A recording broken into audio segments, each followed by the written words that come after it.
We've always heard, keep your stick in your 5-hole. But how do we keep our sticks in our 5-hole? Let's have a systematic approach to maintaining stick control. We're going to call this blocker wrist supination. Supination is keeping your thumb down, rotating your thumb down to the ice, like you're pouring out a can of soup. Supinating your thumb down. The opposite of supination is pronation, rotating my thumb up. Let's see how that controls our stick.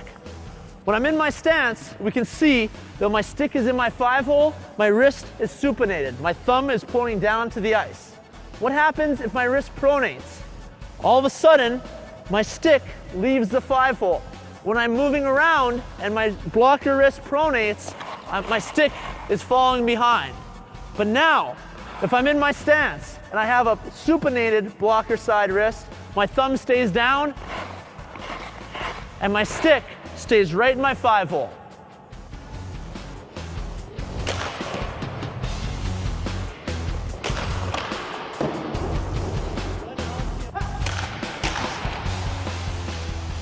Volume 1 established the difference between reacting and blocking saves.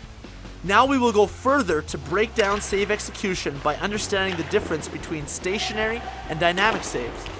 A stationary save is a save we execute when our feet are set underneath our body before the shot is taken. A stationary save can be made in any of the 3 setups: stance, butterfly, or hybrid. These saves are made when we are in the best possible position, square, angle, and depth, to efficiently stop the puck. Most of the stationary saves we make are going to be of the reacting variety. Hybrid saves on the post are one type of blocking stationary save.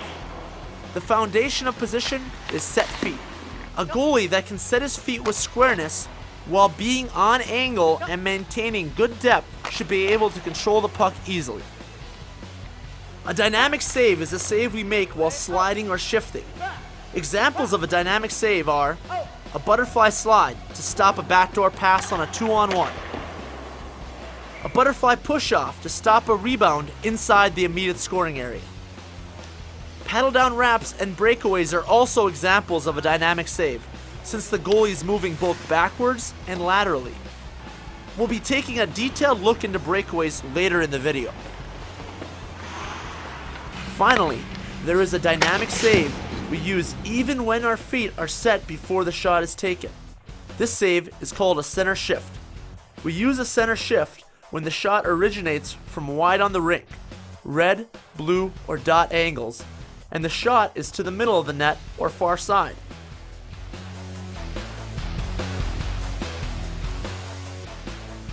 Let's take a look at a key difference between a good goaltender and a great goaltender. A good goaltender may choose to make a stationary save when the puck is wide on the ice and shot to the middle. You can see that Tino definitely stopped this puck, but does he control it? Sure, he controls it right up the middle of the ice. Now, he has a very large distance to cover over a stick distance of space to fill through the new angle. Let's see if he can do it.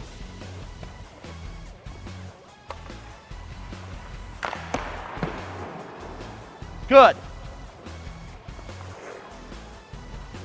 The hard work Tino's put in on his dynamic saves, specifically a butterfly push-off, paid off in that situation.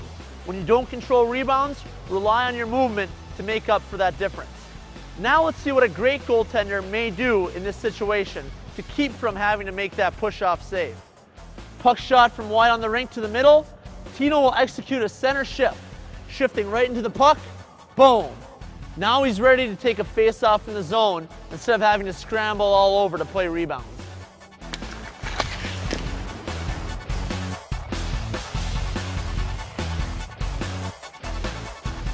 By definition, a center shift takes our middle to the middle. But what does that mean? Let's take a look. The center of our body is currently located on the outside of the rink. When a shot originates from outside of the rink towards the center of the ice, we want to take our middle or center, shift it into the puck so we land closer to the middle of the ice. If the puck is not retained or sent out of play, A goalie that executes an effective center shift will be closer to the resulting rebound, making it easier to stop the resulting second shot.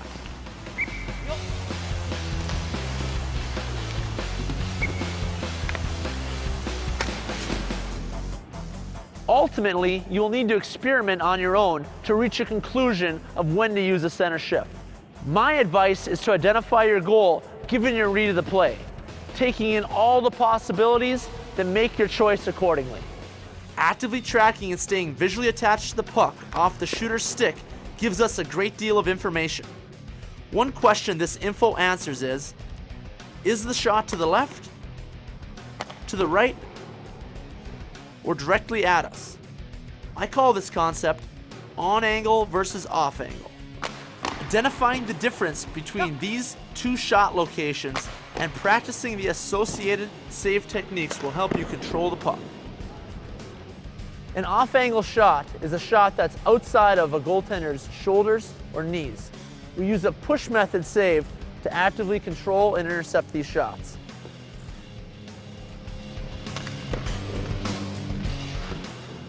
Remember, there's a difference between a push and a reach. A reach will get you off balance, whereas a slight push will keep your shoulders nice and square during save execution. A good rule of thumb is you want to push forward slightly, no more than a stick distance. Even if the puck is shot down on the ice here, let's see him push a stick distance so he's one blade off, and that's how he controls those pucks off angle.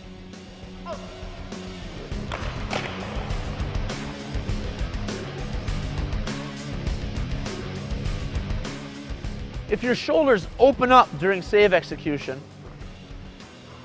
you lose your squareness, your glove side elbow drops behind the plane of your body, you also lose a lot of blocking surface to the shooter. One, if a rebound hits you, it's going to bounce off to the side in an immediate scoring area. Two, you handcuff yourself because his elbow's in tight, it's very difficult to make the save. And finally, three, you end up making the save behind you, making visual attachment and rebound control nearly impossible. I like to use the bodyguard analogy. If you were protecting the middle of the net from an intruder, in this case the puck, would you do this? Come right in. Or would you do this? Stop. This fact will further help you stay visually attached and control off-angle shots.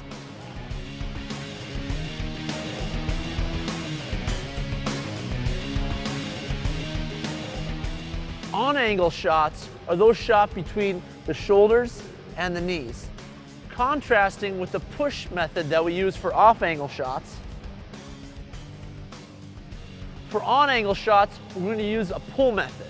When the puck's shot on angle or directly at us, directly on the angle, we're going to pull the stick in with the heel going forward and the toe going back to make this puck deflect into the corner.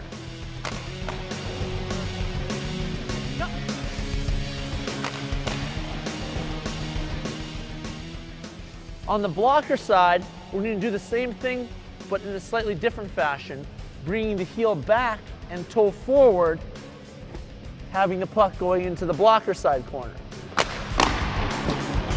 Yep. Yep.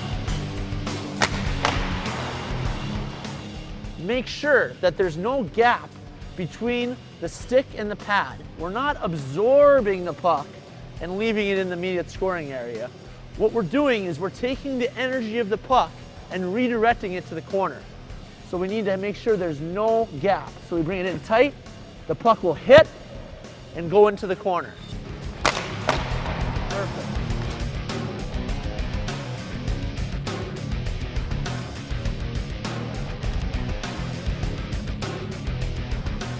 Let's see what happens if Tino tries to use a push save to control a puck that's shot on ice and on angle.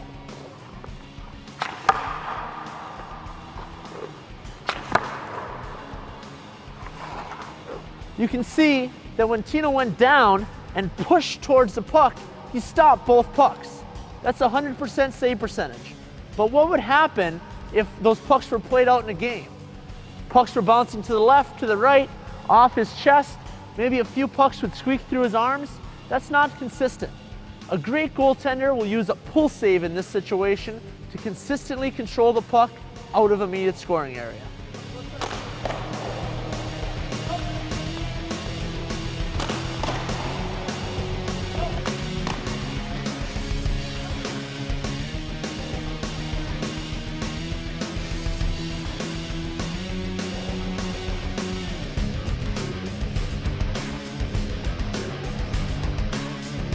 If you try to use a push save for on-angle shots that are on the ice, maybe half the time the pucks will end up in the corner. 25% of the pucks will go straight up, some landing behind you and others in the net, while the final 25% end up deflecting up into your body with some squeaking through. Maybe you stop 9 out of 10 shots. Not bad, 90%. But how about the other 4 or 5 that weren't controlled? What would happen when the rebounds were played out in a game situation? Even the 3 or 4 that you controlled weren't great because you essentially controlled them on accident, which doesn't cultivate much confidence. Now, if the puck is shot on angle and off the ice, we're going to make a retention save to control the rebound. Bring your glove up and through. All right. Good. Make sure that your glove elbow is in front of the body, or at the very least, neutral to the plane of your body. If it's behind, we're going to handcuff ourselves and not be able to get that glove all the way through. Next, make sure that that blocker stays on the side. In the past, you may have learned to bring both hands in to retain a puck. This complicates the save.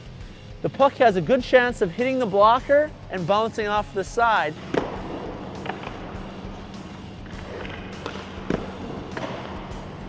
Or it can drop in between, leaving the 5-hole open.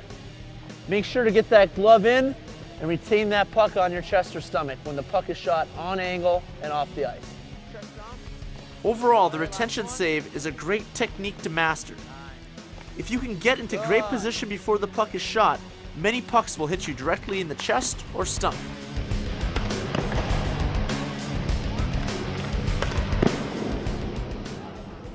Let's summarize the difference between an on-angle and off-angle shot.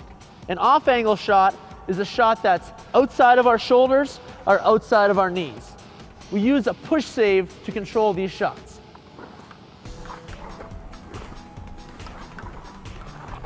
Now, an on-angle shot is a shot that's between our shoulders or between our knees. We use a pull save to control these shots.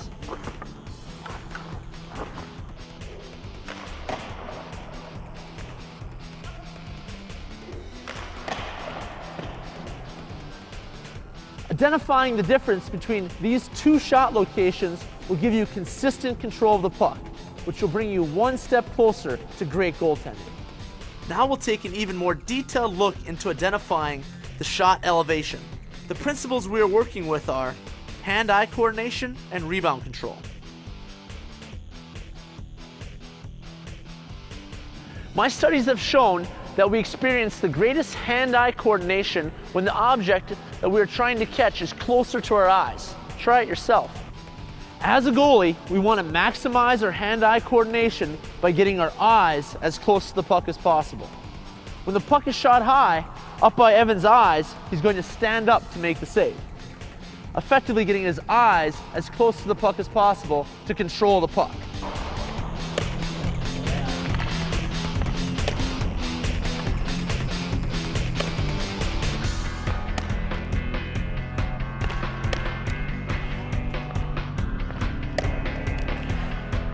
But now, if the puck is shot low, Evan will go down to make the save, effectively getting his eyes closer to the puck than if he was standing up.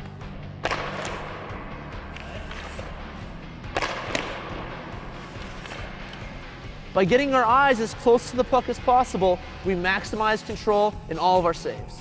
We can still be a good goalie and stop 10 out of 10 shots by not using this concept. That's what good goalies do, stop the puck. Ask yourself or another goalie, why did you stand up or go down to make that save?